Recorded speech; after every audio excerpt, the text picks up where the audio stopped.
Hello, everyone. Thank you for joining us today. We'll give it just a minute before we get started. I want to make sure we let everybody join.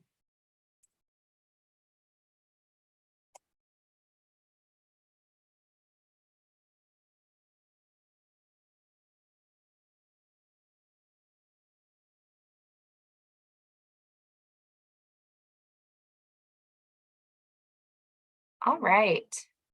I think we can go ahead and get started. Thanks everyone for joining us today for the critical role of the victim advocate in the journey from victim to survivor. We are really lucky to have Christine Wolf here with us today to share her journey during today's session. My name is Brenna Chase. My pronouns are she, her, and I'm the Deputy Chief of Staff at MOVA. Before we get started, I'm just going to run through some brief Zoom logistics. First, this is a Zoom webinar, which just means that as audience members, you cannot be seen or heard, but you should be able to see the presenters today, as well as the ASL interpreters. If you have questions during the presentation, we encourage you to use that Q&A function down at the bottom of the screen. We will be pausing periodically to ask questions throughout the presentation. We also have some really great ASL interpreters with us today, as well as CART captioners. Both will be available during today's session.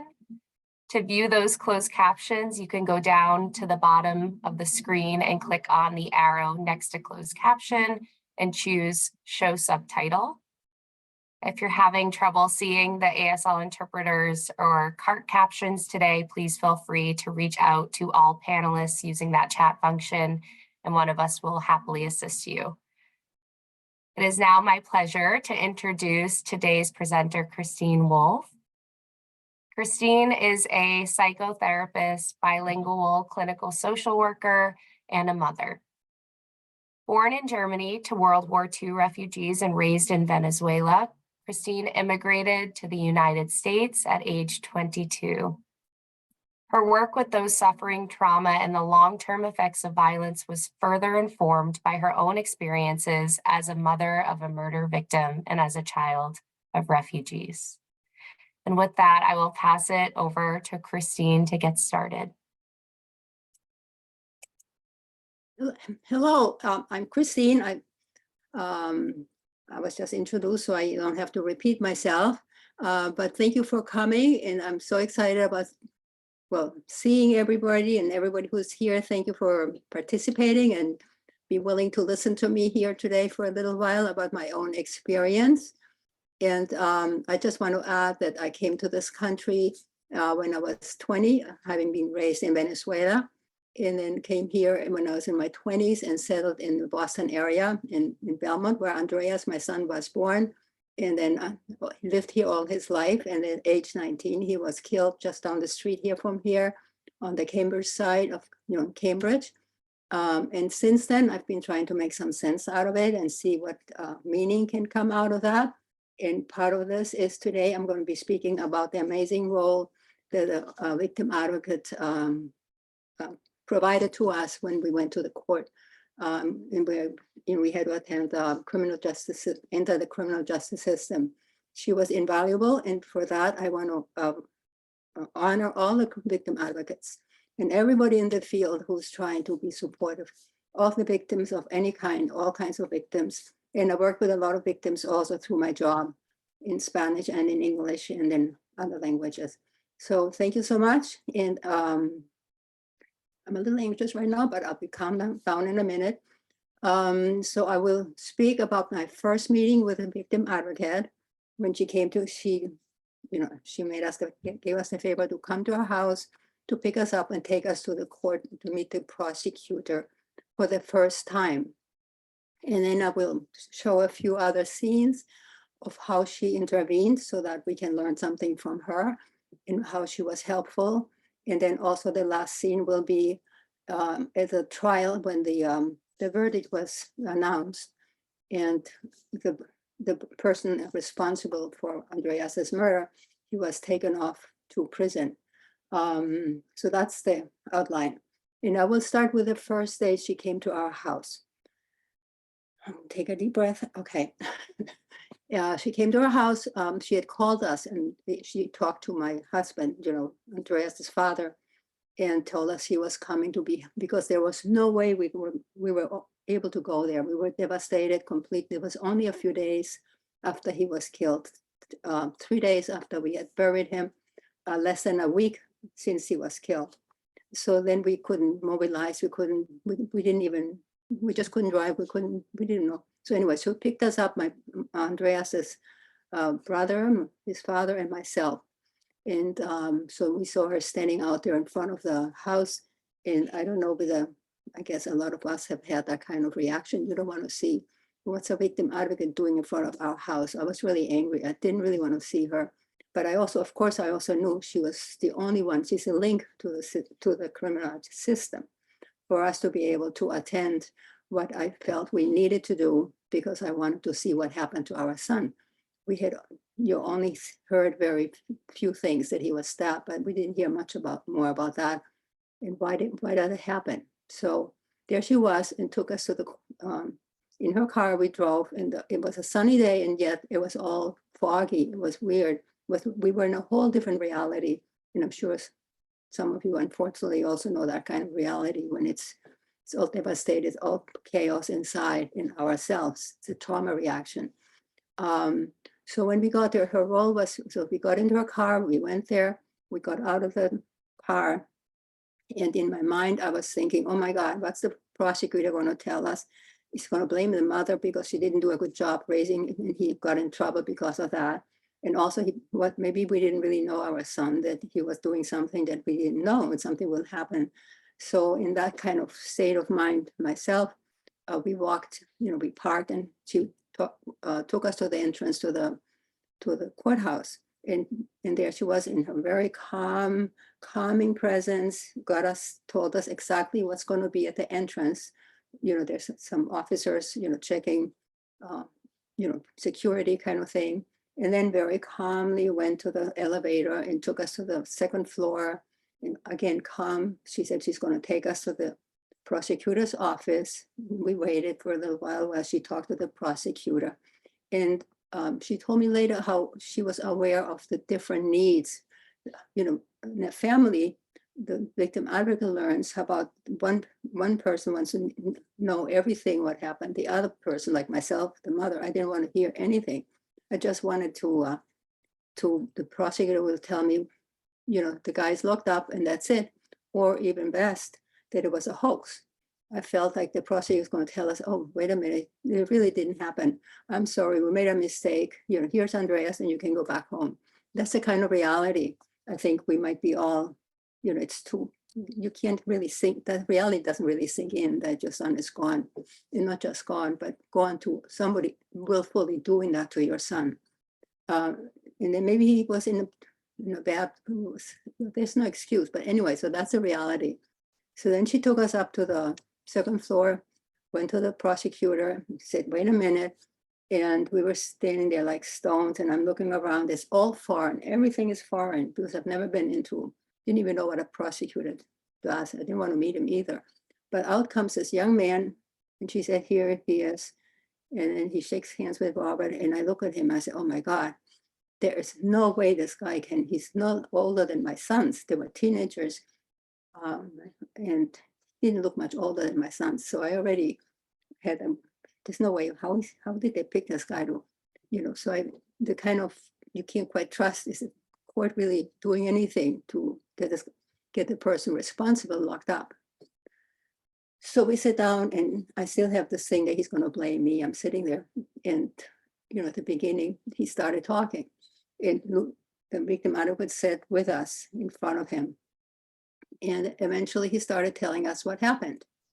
And I just couldn't hear what he was going on and on about. And Robert wanted to know, but I just couldn't. So basically the victim advocate is sitting next to me. I just got up. I said, before I collapse, I'm going to get out. I just screamed. I said, let me out of here, let me out. He was getting into details that I was not ready to hear. And so and the victim advocate, she was just amazing. She stood up with me. We walked out of the room and let him talk to himself.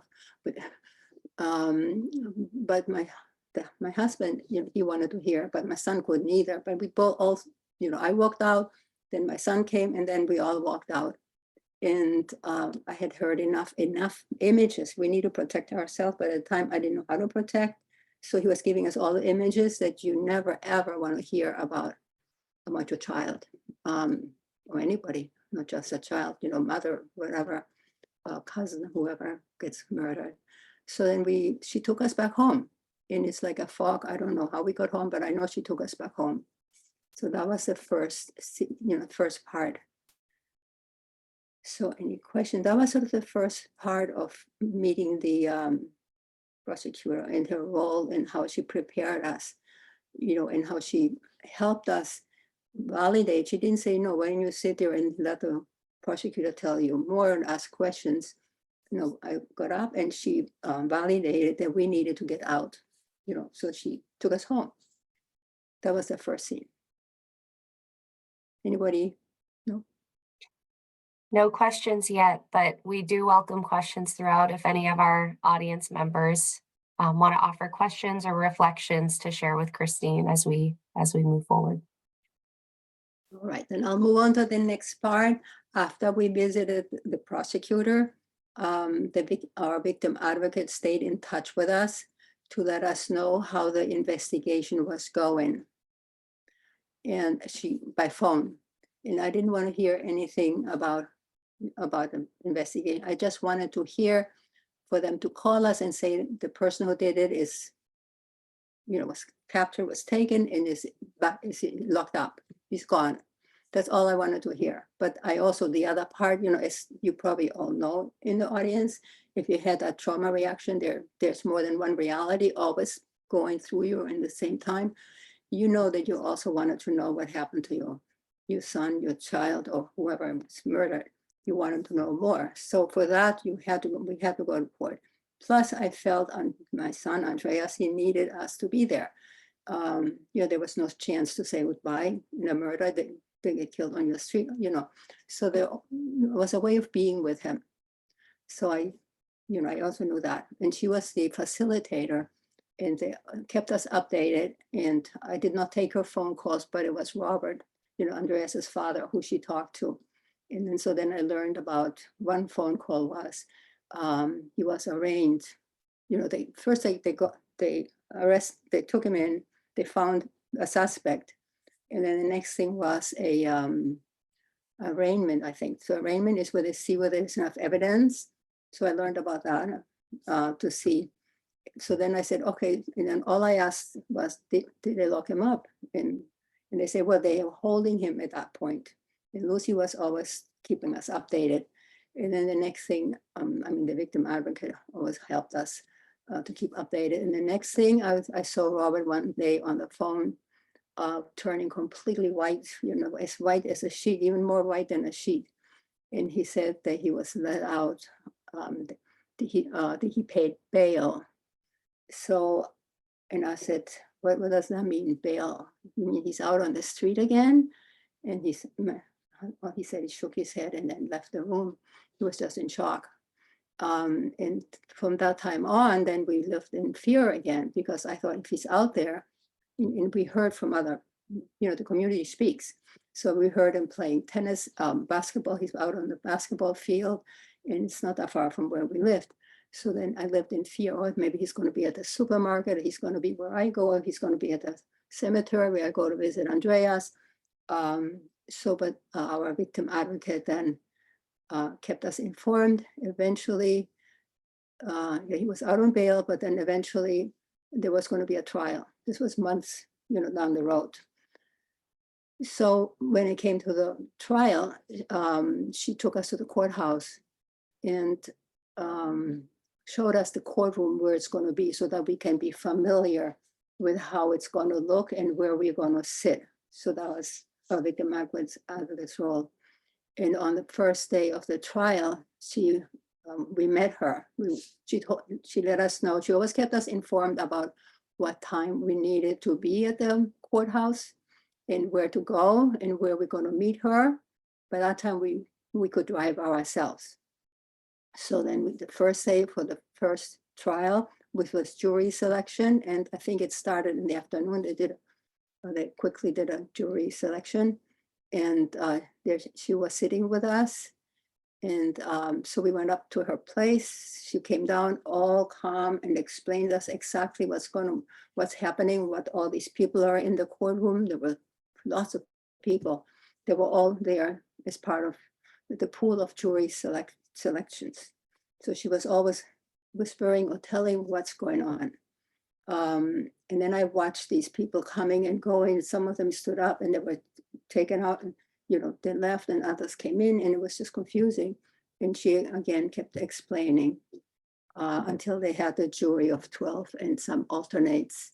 And then during the break, at that point, after they selected the jury, there was a break. And during the break, she was our guide also, because she served because there was a part of the supporters for the accused. And then our part, we had some friends there, so we had to wait. She was always like waiting here until the other groups are leaving. So she always make sure we kept separate kind of places. And then there was a jury selection. And then the next part, it was just amazing how skillfully and how sensitively she was able to be available to us, was when the trial actually started.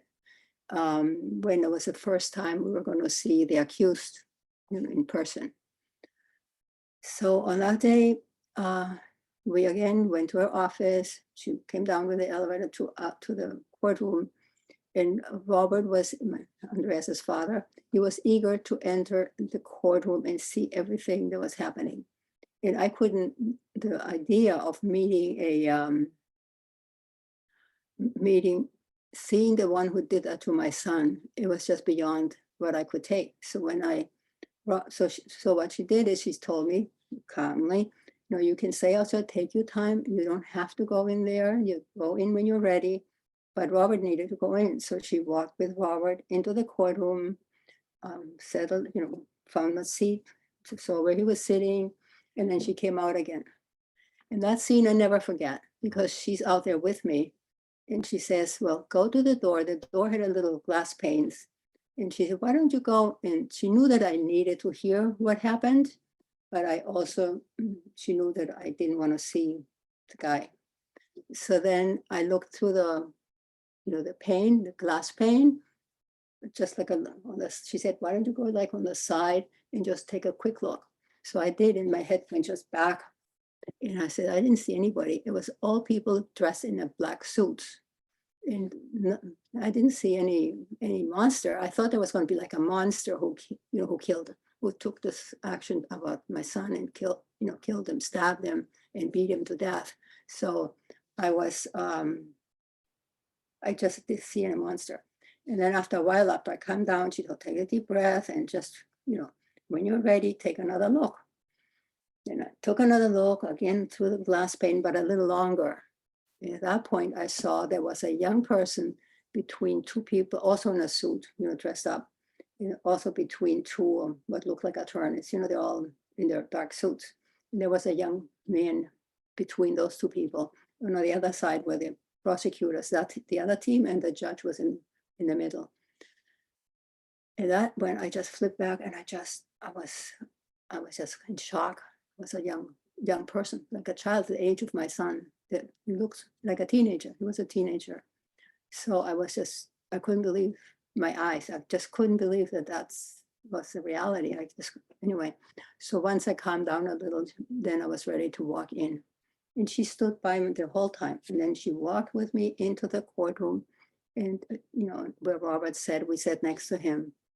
And we're able to hear the opening statement and, that whole ceremony at the beginning and I saw the prosecutor actually in action, no longer sitting at his desk. It was, the cluttered desk that I saw in his office. And I had sort of mixed feelings about him.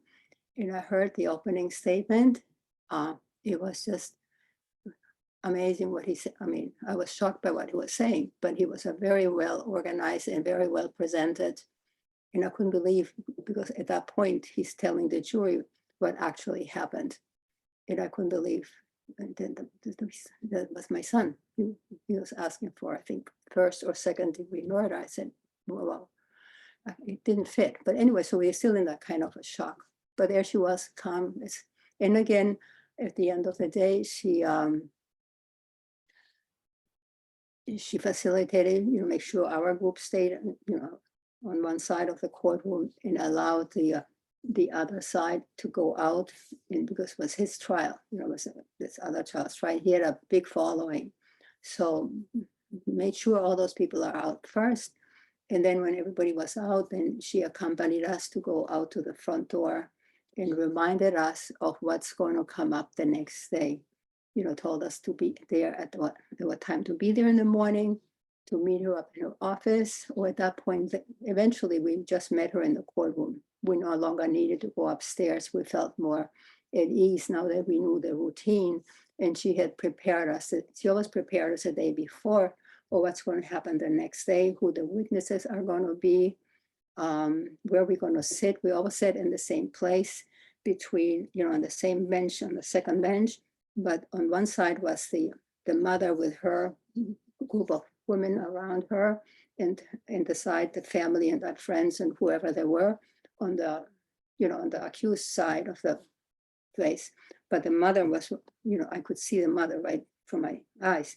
And Lucy was sort of like a partition between that side and our side. So we sat there throughout the whole trial. And our victim advocate always facilitated us the same, every day the same, and made sure we were okay. And told us who the victim is going to be and who's going to be next. So eventually when the witnesses began appearing, as the days moved on, there were some very, very difficult moments for us, I'm talking mainly about me, but it's for all of us. Andreas's friends, some of the parents of Andreas' friends were there, and some of his close friends from high school were there. But basically, I'm talking about myself as an example. So it was, once the trial and the witnesses were asked to bear witness, on the witness stand, there was some at some point in the trial, we came to, I think there was a doctor or something that were giving very specific information about what actually happened to our son. At that point, I thought I was going to just burst out crying, or I couldn't believe what I was hearing. And she next to me said, come on, we can go out. You don't have to listen to everything. She had told us ahead of time anyway. So then she insisted, let's go out. So she took me out. And outside, then she said, well, the judge is not allowed to cry inside the courtroom.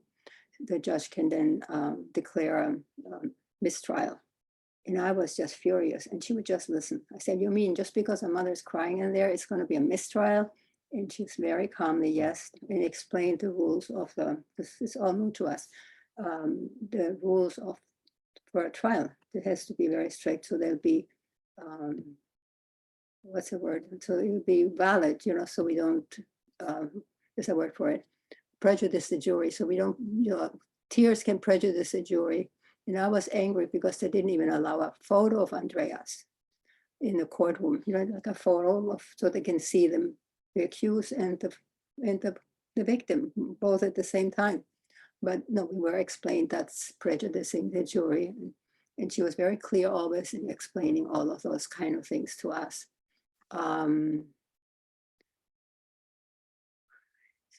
So that was another of her roles, and it was very, very helpful. Thanks, Christine. We have a reflection that came in.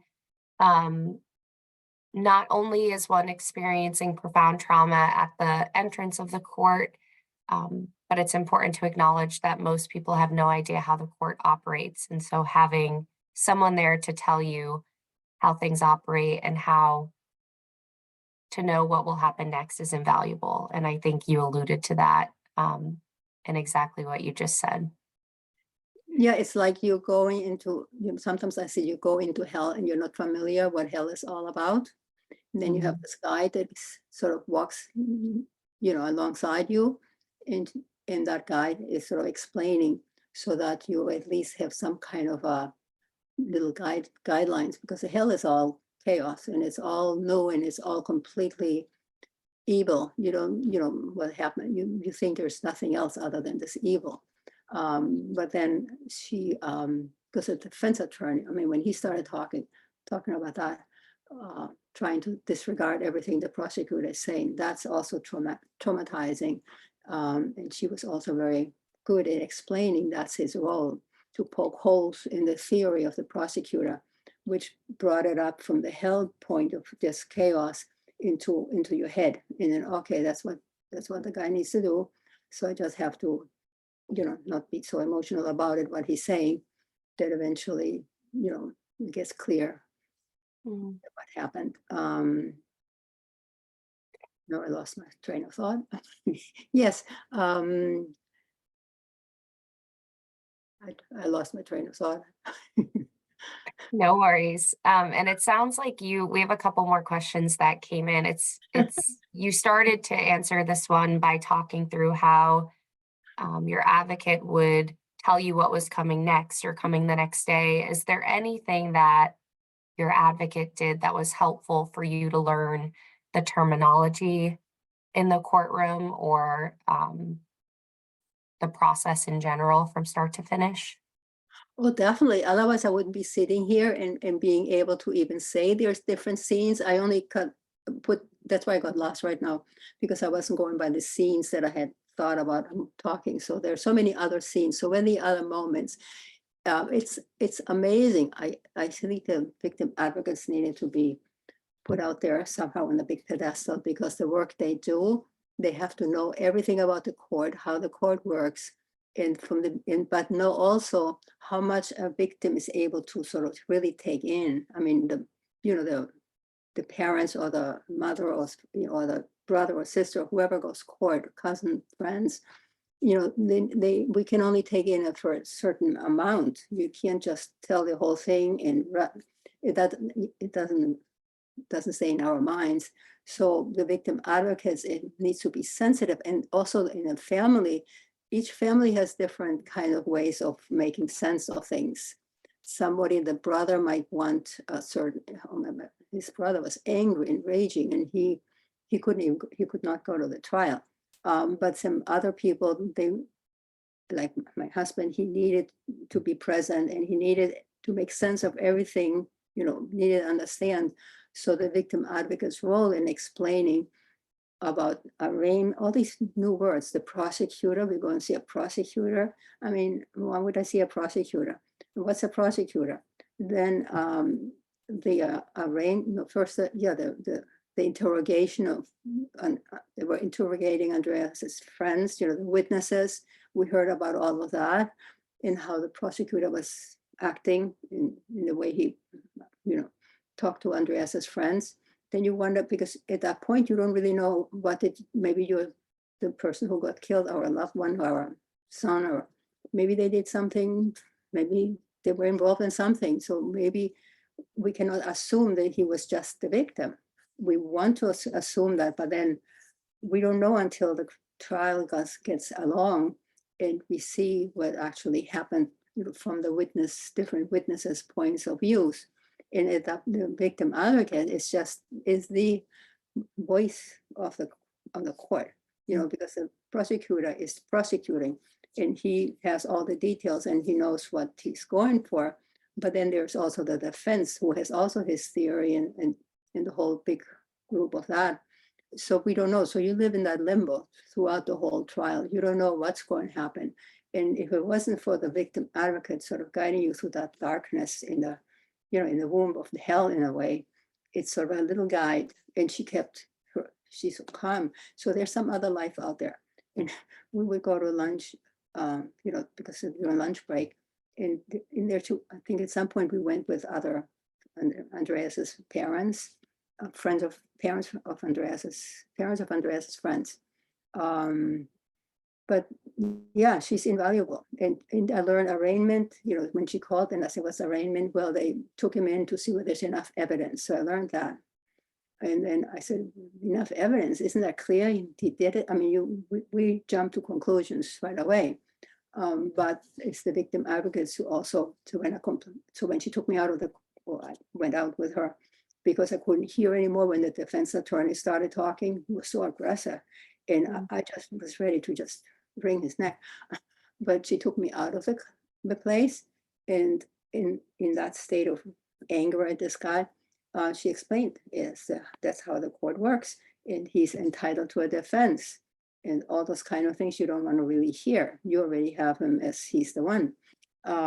So it makes sense. I learned all about it, not to, to prejudice the jury and all those kind of things. Yeah, about what time, what's going on, who's going to be the witness, and then the witness of the defense, the witness, our witnesses, and all those kind of things. The victim advocate explained from the beginning to the end. Thanks, Christine. We have two more questions that came in. The first one, you just alluded to a little bit. It sounds like you felt very supported by the victim advocate. Did your husband also feel supported, recognizing his supports and needs may have looked different from yours? Oh, definitely, because she was, I think that's a skill of an advocate, to know what each person, she knew I never quite, in between, when we met the prosecutor and the whole investigation was many months in between that. And she basically talked to Robert because he was an engineer, he's an engineer. And in his mind, he wanted to know everything that was going on. What are they doing to find this guy? Because they sort of suspected who it was, but they hadn't arrested him. I said, what are they doing? So he wanted to know why isn't he being, all the details, why he was not arrested yet. And he wanted, and the victim advocate is the one that explained, they need to have evidence about, and then he would share with me only what I wanted to hear, my husband, and or what I saw when his face turned white. I say, what happened? Well, they let him out on bail, or first when he was arraigned, is to see whether there's enough evidence. So the victim advocates explained about all of that. Yeah, and then also at the end of the trial, about when the closing arguments come about, the defense attorney has one idea and the prosecutor has another idea. And that was the most tense. Shall I go to that next scene? That's the next, and then we can talk some more if. Yes, that's perfect. I think the next question, I think you'll answer it in the next scene, but if not, I can jump in afterwards and ask it. So I think you can move on to the next scene. Well, the next scene was in between. We can always talk some more if some more questions come up.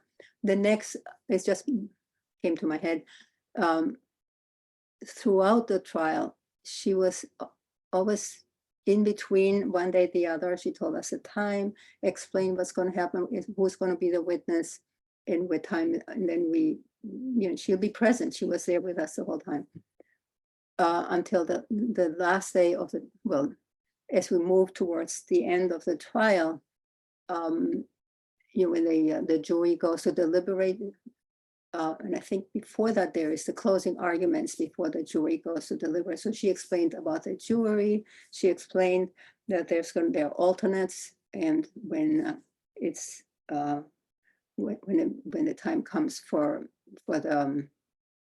to see whether it's guilty, but they have a foreman to learn about the foreman. There's going to pick a foreman at the end of the whole thing before they are asked, whether they have reached a verdict. So yeah, so the last two days there was a deliberation. So she was with us and explained that they're going to be the jurors going to be deliberating. And when finally we had gone to lunch or something, we come back, and this is the only time I saw her anxious. She said they reached a verdict. So we were all going into the courtroom.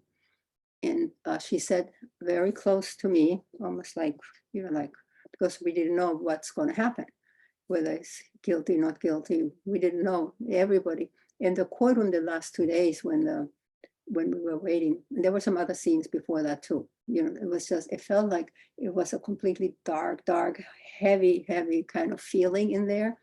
And you could hear, you could hear people breathe. It was so silent, completely silent.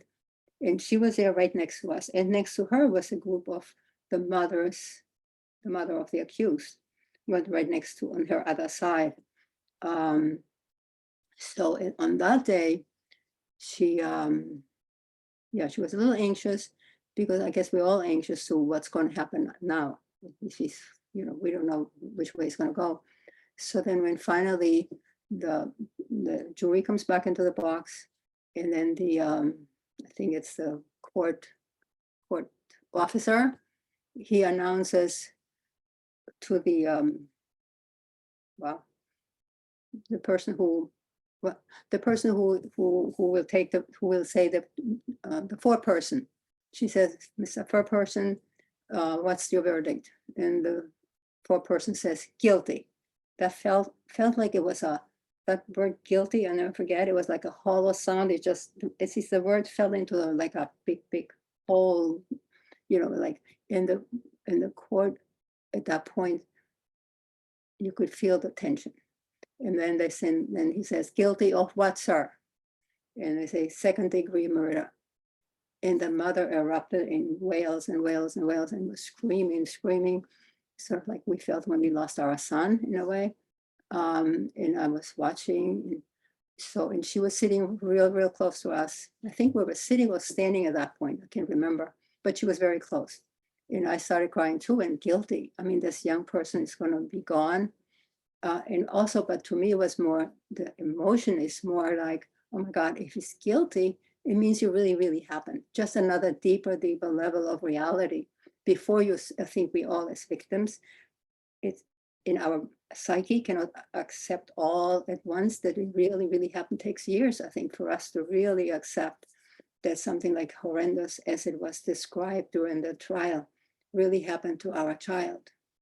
So in that guilty, then I was all emotional because of the reality. It really hits you deep inside. And also then, and Lucy stood by us. And then on that occasion, she also, the judge announced that they're going to also do the sentencing on that same day. So at that point, the accused turned murderer was in the front, on that stage where he was sitting with his attorneys. So then two officers come down the aisle.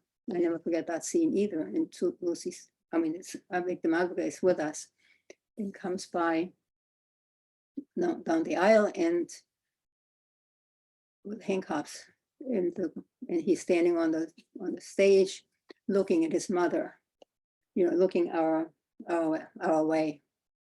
And before they reach him, he is so angry. He pulls out something out of his pocket and slams it in something that clicks. It slams it right in front of the mother. And in that moment, when I saw his hand, the force that he used, it felt that was the force he used with a knife to kill my son. I saw it's trauma. It's how the trauma gets reenacted. While you're in the court, it's a constant reliving. The witnesses tell you all the details, and it's a constant wishing of, why can you just change it? Can you, just one action. Well, it was more than one action with this guy, but Lucy stood. The victim advocate stood with us, and that made it almost just possible to endure everything. Then we saw how the officers came and clipped his, took his arms in the back. And here's this young man, had no reason to kill our son, didn't know him. There was absolutely no reason other than what we heard from the other witnesses. He was proud of having caught, he wanted to impress his friend, and he was proud. He said, "Oh yeah, I got one from Belmont." So that was the reason for being from Belmont. Somehow that's how I heard it. So then they took him and they walked him. I never forget that scene. As a teenager, behind the scene, behind the chair or the bench where the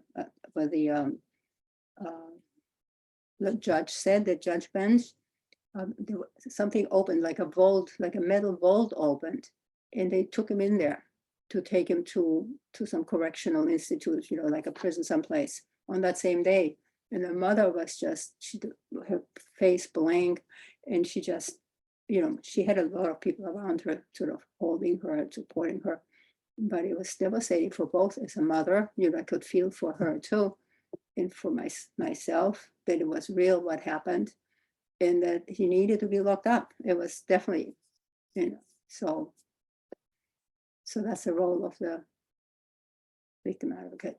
Do I have anything else? Any other question in there? The question that had come in that I think you just answered was whether or not the trial felt like a re-victimization and was re-traumatizing for you. I think it's all of that in a way. It's because it re-traumatized. Of course, it re-traumatized, but it also is something we need to know. I needed to know what happened, and when you hear, if I had not heard it, I wouldn't have been able to process things. Then you have imagine, when you hear from one witness to the other, what Andreas's friends, they made some really not so smart decisions. They went at nighttime to a park, right? It's just across the street, the playground. But why do they hang out there themselves? So you're angry also at that group of friends. Why did they hang out there? Knowing that they had been threatened by some groups there, what are you doing in our place here? It's territorial, why are you in our playground? It's just across the street. But so they made they're teenagers. And now we know the teenagers, they don't have quite their brain developed, and they don't see consequences. And eventually, actually, well, I'll tell you if there's time, I can also tell you, eventually I started emailing. He sent eventually, after this person was in prison for about, I think it was 10 years, the first 10 years, they tried to appeal the court, he was sentenced to second-degree murder. And then after 10 years, his attorneys, and 10 years of harassing one of Andreas's friends, who the attorneys tried for him to change his mind, that he didn't really see what he said he saw, because he was one of the key witnesses. Finally, there was an appeals court, like an appeal. And again, our victim advocate showed up for that too, after 10 years. And so, yeah, and the appeal was denied. And after the appeal was denied, I got a letter. This was 10 years in. In second-degree murder, we learned is 15. He can be out on parole after 15 years. He can apply for parole. So after the appeal was denied, 2 years later, I think it was, I received a letter from him, from the murderer. I received a letter, and I was shocked. How can this guy, dare he send a letter, just coming right into my life. But being who I am, I guess, what I did is first I rushed to, at the time I was going to a support group, homicide support group. So I went to see a mother to see what she thinks about it. Is he manipulating? Why is he, that was 2 years before 15 years, which means that he comes up for parole. So I, at that point, I waited for, first I went to my homicide, the mother of a support group, and we studied the letter a little. Is that really his letter? He wrote a beautiful handwriting. That's not, it can't be, you imagine this murderer not having good handwriting, that he's probably, he must have some problems. He cannot be as nice as the letter looked, or the nice letter he wrote. So we were just on, and then eventually I also showed it to my victim advocate. And she also was wondering, why now? Why is he sending a letter? And also it was not legal. He couldn't just send it. We should notify I had to I had all the information about the advocates at the correctional center where he was imprisoned. I could have just notified them. And maybe I did because she told me to notify that that's what he was doing. But there's a part of me being a mother, being a therapist. I work with a lot of troubled kids. So then I said, well, if he's really honest about that letter, what he wrote, why don't just at some point, maybe someday I will write back to him, because I had a lot of questions that I wanted him to answer. And I might never get the answer if I don't hear from him directly. And also I felt, being a therapist, maybe if I contact him, he could be let out after 15 years, 2 more years. And I thought maybe if he could connect, since he wanted to hear back from me. And I said, okay, so after a year later, I responded to him. And I asked him the questions that I needed to know: why he did it, what made him do it, whether he reflected on himself. I want him to reflect, and I wanted him to gain some consciousness of himself, to be able to not come out and just be maybe commit another crime. So I was hoping that the connection. So I started writing, and then we wrote for about 2 years. And my victim advocate, I sort of let her know about that. And, it was not a thing to do, but I felt I needed, at that point, I felt a sense, he's a teenager and he's going to come out. So that's what I did. And eventually, first parole hearing came along after 15 years being in prison. And there was a victim advocate at the parole hearing. But since our previous advocate that I just, the one who went to us to court and also to the appeals court, she also appeared at that first parole hearing. There she was, sitting next to me. At least in my memory, she was sitting next to me. I think she was there. She'll tell me later. And at that point, I was much more, I had changed. I wrote a victim impact statement. Mhm. And I had some exchange with letters. And the way I felt, first of all, I couldn't imagine him being out on the streets. And the way I wasn't quite sure that he was really honest about what he was writing. It seemed honest, but I couldn't be, writing. I can't be sure. And also Andreas's friends, they were just so angry because they witnessed what happened that night. Some of Andreas' friends and my son, they did not want to see him out on the streets after 15 years.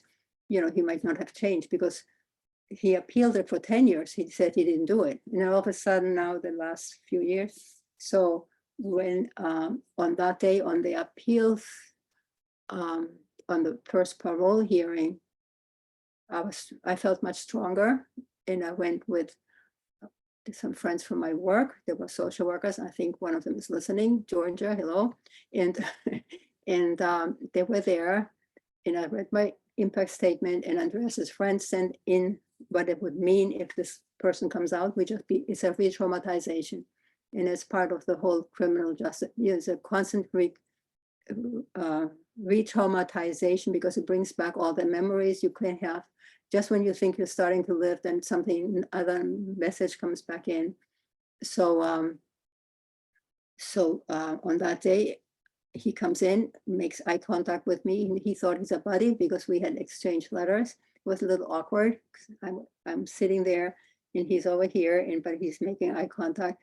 I didn't want to make eye contact. I just wanted him to, we had sort of, I don't know, it was a very interesting kind of encounter.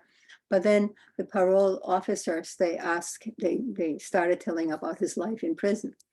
And one after the other says he was the most violent, the most horrible, the most all kinds of things in prison, that he was uncontrollable, and on and on and on. And here I said, wait a minute, the letters I received, they were sounded slightly different from what they were telling.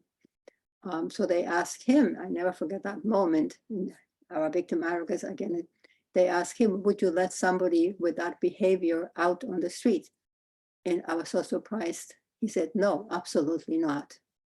He himself said that. So I said, oh, okay, so he's being honest. There's some hope.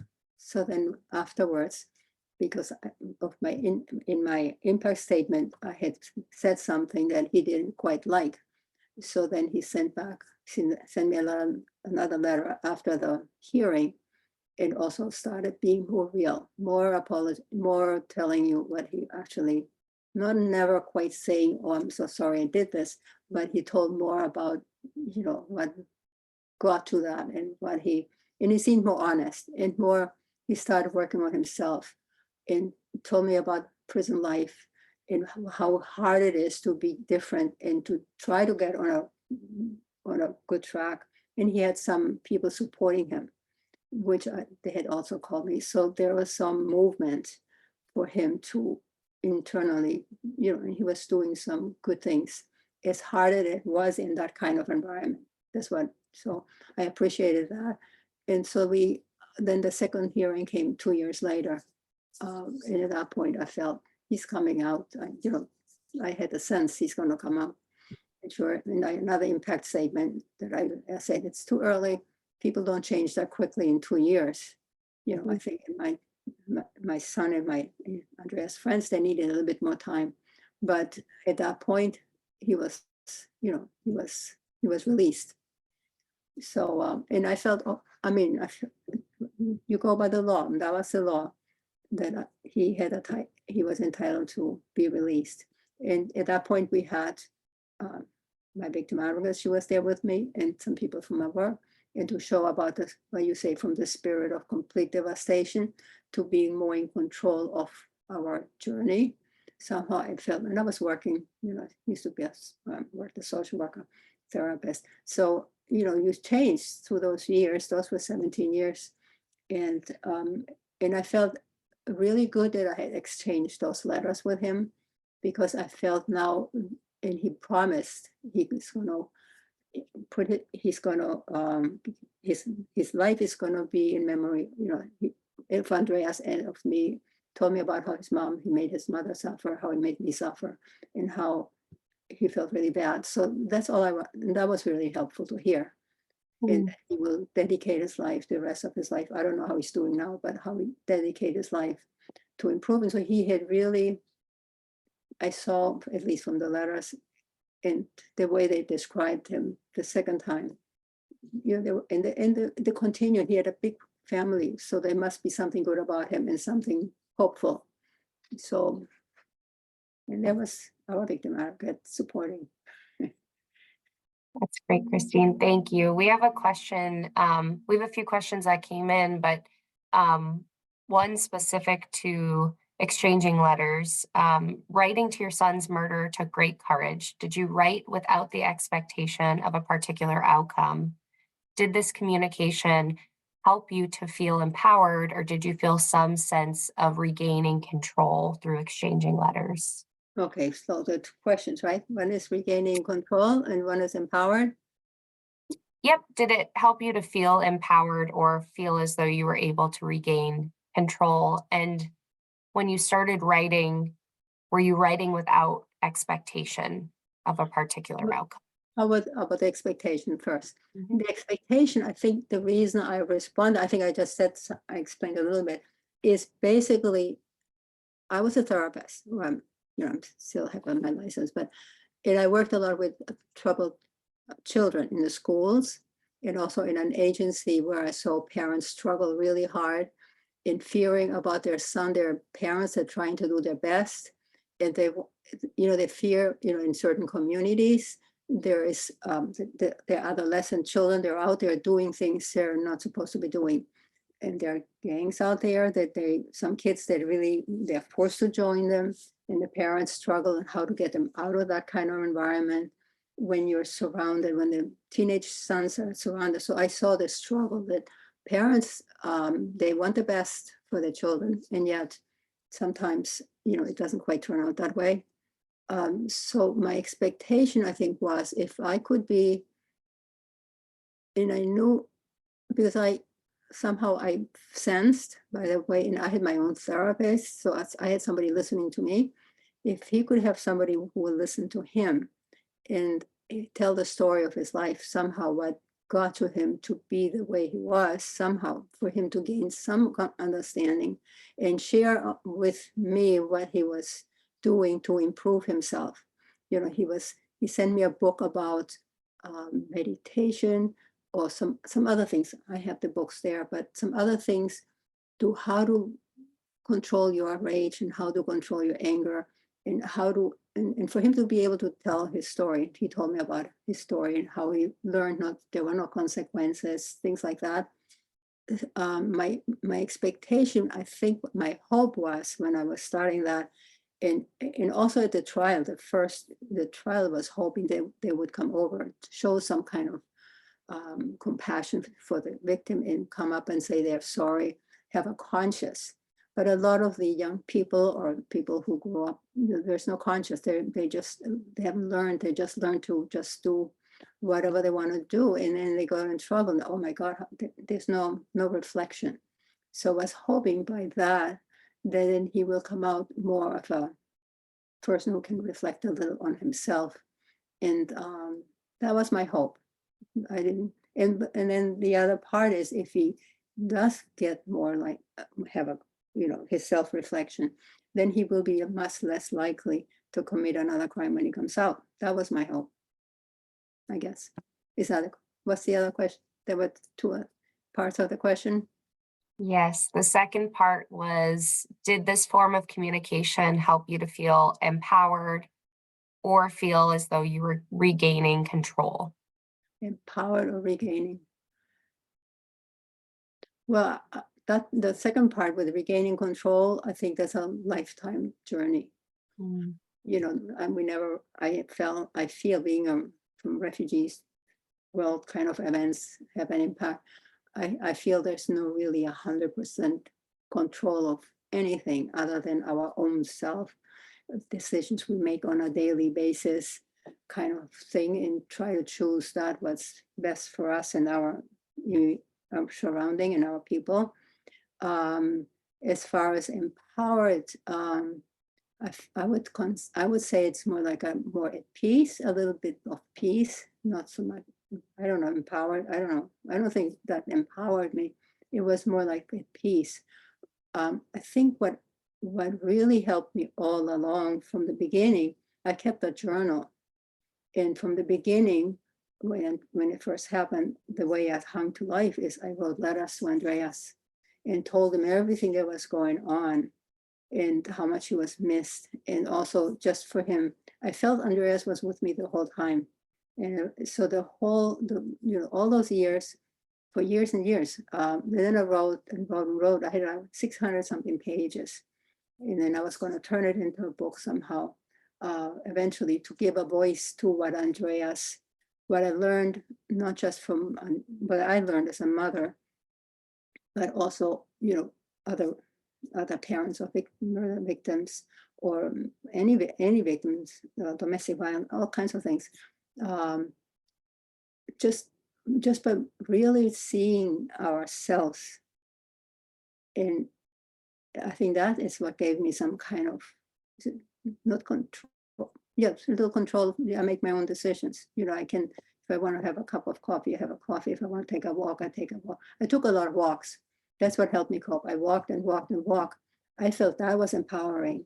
The letters in themselves, maybe a little step at a time, like when I felt, it was almost like probably any of you in the audience, when you finally see something that has been sort of a question or something that's inside. I always felt there's something inside of me telling me I needed to do that.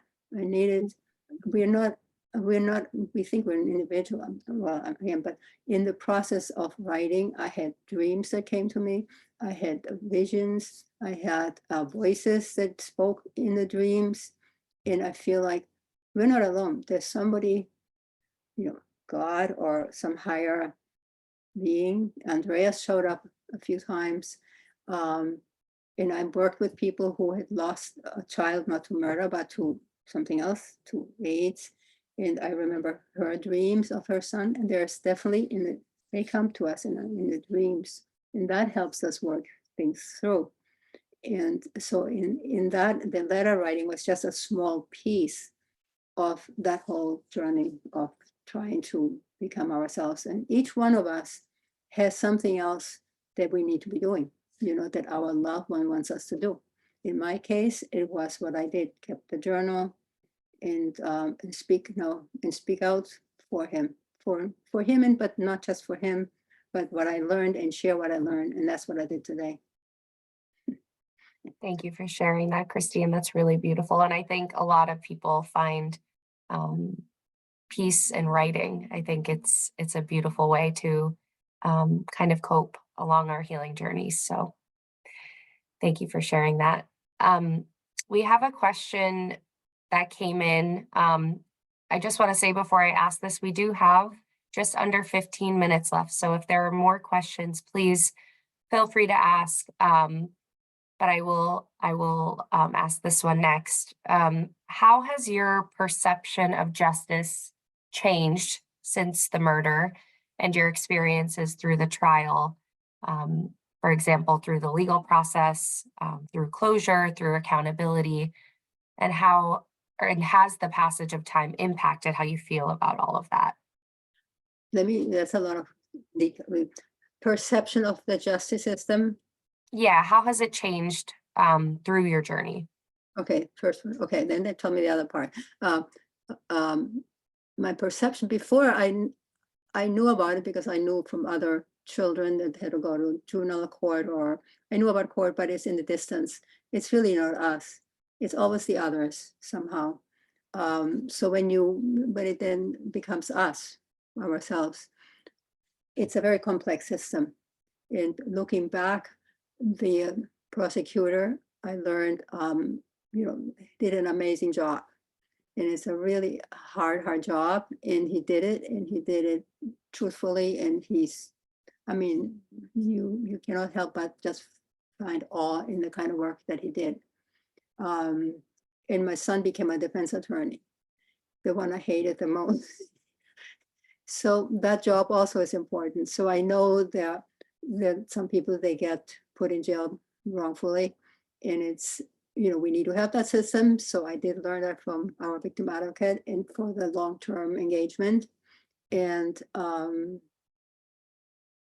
just have a lot of respect for the whole system as long as it works, and the checks and balances. And for some people, some domestic violence, I went to with a little child who was sexually abused. It didn't turn out, that wasn't fair. And I know I worked in a community where a lot of my clients were from like Spanish speaking, or from somewhere from Puerto Rico, somewhere from other places.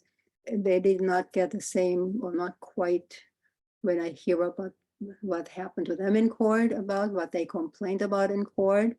I try to help them to be more outspoken, and because it's not really the same, they did not, I'm not talking about murder, but even murder was sort of not quite, you never know, but you have to speak out, and you have to find a way, for people to make their voices heard. And for us, somehow it worked out okay. But for some people it doesn't. They were like, there are many facets to it. It's complicated. But I'm glad there's a criminal justice system, and I'm glad there's appeals, and I'm glad there's all of those check and balances just to make sure. And I also have respect, and I cannot, and I think some people, there's some deaths, the death penalty came up in our groups, in my homicide support group, and some people chose, yes, it's okay, not because I wanted to see that person dead, but because the criminal justice system is not 100% proof, secure, that a former murderer will not come out and commit another crime. So we wanted those parents, they want to make sure that to save somebody else from the same agony that our children went through. So everybody has, so I came out with a complexity. And I also feel like some of the teenagers, or there needs to be some, so that's why I so wrote. I mean, what if he had gotten, I wanted him to be in prison and brought in there, my anger. But what didn't help me any? It didn't make me feel any better knowing that he was going to be there forever. If he was truly repentant and he really felt like he wanted to do something with his life, of course you sometimes feel, no, I wish he would, there would just, one person kills, then you go too, that's it. But that's not how life works. So I learned, and then you also learn from that whole process. I feel like I've changed myself because I'm no longer in 100 pieces. Now I'm more well, you never one person, one piece, but I'm much more my own self. Somehow I learned. And I still don't want to see him. I don't want to be friends with this guy. But I know he's down the street here someplace. So, but it's okay. And he put in his time, he put in his work, and everybody in the group, Andrea's friends, I think some of them learned, that's another thing, because they saw me struggle with it. They had a lot of rage because they saw what happened. They heard Andreas's screams, they saw his blood, they saw the guy. So they saw me struggle with it for over 30 years. It's been over 30 years that I'm trying to make sense, and I keep writing and writing and writing and writing and trying to make sense. And you become more compassionate, and and I know I come from war. I know the effects of war, of violence on a grand scale. So I feel, and also, to talk to mothers. These kids, sometimes they really don't mean to do what they did. They just did it spur, they're not criminals, especially the young people. So, I mean, I don't gain anything by having them locked up. I only gained, I feel like, going back to the other question, I felt like by seeing him be more compassionate and have some heartfelt something, that's a much more of a contribution than staying stuck in a cell someplace. It doesn't add anything to my life. Thank you, Christine. You covered it. Covered it? All right. Yes. We have another question that came in circling back to some of the self-care components you've worked to incorporate. This question says, what coping mechanisms have helped you navigate such immense grief and loss? Wondering about specific strategies that can be used to help cope with the emotional turmoil. You mentioned the journaling and walking. How else have you helped yourself over the years? Over the years, that's a long time. At the beginning, I would say walking. I walked for miles. I walked from my house to Boston. I would go into churches and sit on the bench, and the pastor would come out, can I help you? And I didn't realize I was sitting on a bench where people come who want to talk to the pastor. I said, no, I'm just sitting here. It's nice and quiet. I just need walking. And then keeping a journal, walking, I would always have a journal with me and describe everything that I saw. And what's amazing about that part is you start seeing the trees. I mean, of course, we all see the trees, but then all of a sudden I felt the trees and the blossoms in each leaf and every change of the leaf and the trunks of the trees, I felt they spoke to me, because some of them they were old trees, and they're still standing there proud, and they give new leaves, and then I would write about it, and then the sky and the sun. So the nature, basically, no matter, or the church itself is quiet, sitting on the grass. But the first years, it's more like a reliving, the grief itself. In the first few years, I would go back where my children played when they were little in a park. I would go back the things we did, and it's not easy. It's hard work, and you cry and you scream. Yeah. Anyway, but then you were dancing. I went dancing again, And I went, and I went to, I had a therapist. I think there's a guide in us. We all guided into something, whatever we need to be doing. Because one of the guides, then to me, I went to different therapists, but some of them, they were not trained in this kind of trauma. This was many years ago. And somehow they tried their best. They were wonderful. They tried to be there with me, but it didn't really do much. For me personally, eventually, somehow, because I'm a German background, a European background, I felt like I needed something else. And so I asked this one therapist that I saw whether she knew somebody who spoke German. And sure enough, somehow somebody showed up that I went to see, and turns out that he was sort of into paying attention to our dreams. And that made a big difference, because before we're just in our heads, but then once he told me their dreams and their images, and pay attention to your images of the dreams. And then I would write the images down and start, what do they look like? What does it feel like? What's the color of those kind of things? And you start seeing your son in different aspects that comes in the dreams, and other images and voices. Like I said, I wake up one morning, there was a voice about his professor, a German voice, his Professor Tillich, but everybody has different dreams.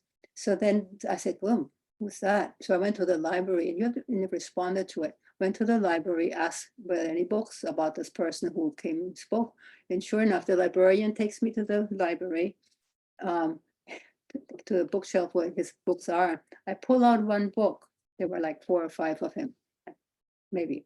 But I pull one out and open it. And there is exactly the 2 words I had been looking for. What's the difference between anxiety and fear? I wanted to find out. And there it was. How do you explain that? And then on another occasion with another friend who lost her son, my friend who lost her son a few months before, Andreas's friend, we went to a psyche. And I didn't really like the psyche, but she wanted to go. And then the psyche, I just wanted to walk in the woods, but she wanted to go. I said, I'll go with you. And then it was my turn, and the psyche told me some garbly stuff, and I said, I don't want to hear Andreas. I want him to see him home. It was only just 2 months after Andre. He's going to be home for dinner today, that kind of reality. And the psyche says, Andreas wants you to check in his closet. There's a bag in there. How do you explain things like that? She didn't know Andreas. She didn't know my closet. So I pulled out the bag, and in the bag are my summer clothes. I had been looking for those. I couldn't find them. I didn't know where I put them. So how do you explain? So Andreas, our loved ones, they're with us for quite a while, in spirit, forever, I think. That's beautiful, Christine. Thank you for sharing that. And I also think that our loved ones come to us when we need them most, even when they're not here. That's really great. And I think that's a beautiful way to close out. We have a few more questions that came in the chat, but it is 11:15. I want to encourage folks to reach out to MOVA. If you have questions for MOVA, you can reach us at mova@mass.gov. And I know that, Christine, do you want to share where folks can reach you? And we can also send it via email. Yeah, I have a webpage if you want to know more about my journey. I have a webpage. It's called Christine, with all in small letters, ChristineWolfAuthor.com. Christine Wolf, all in one running word, ChristineWolfAuthor.com. Thank you, Christine. And Charlotte just dropped that in the chat for folks as well. So if you have more questions for Christine, you can visit that website to learn more about her and find a way to get in touch with Christine. Thank you so much, Christine, for being here with us. Can I just say the last words? Yes, absolutely. You can close out. I just want to thank everybody for coming and listening. And it's just, I feel like it's an honor to have been listened to. Thank you, and have a good day, everybody. Thank you for providing that, MOVA, for providing this opportunity to talk about, and I hope it's a little bit of help to other survivors or other people on this kind of not so fun journey. It's like painful journey, but it's a journey, and we keep living. Thank you, Christine. Dancing too. All right. Yes. Thank you so much. Thank you, everyone, and thanks, Christine. I have no doubt that everyone in the audience, you're getting lots of hearts, appreciates you, and MOVA certainly appreciated having you and for your willingness to be vulnerable and share your journey. So thank Oh, you is that so what- much. That's the little hearts that are coming here on the side. Yeah, that's everyone's showing you a lot of love. Oh, well, thank you. Thank you so much. Have a great day, everyone. Yeah, stay in touch. Thank you. And Thank thank you for meeting everybody.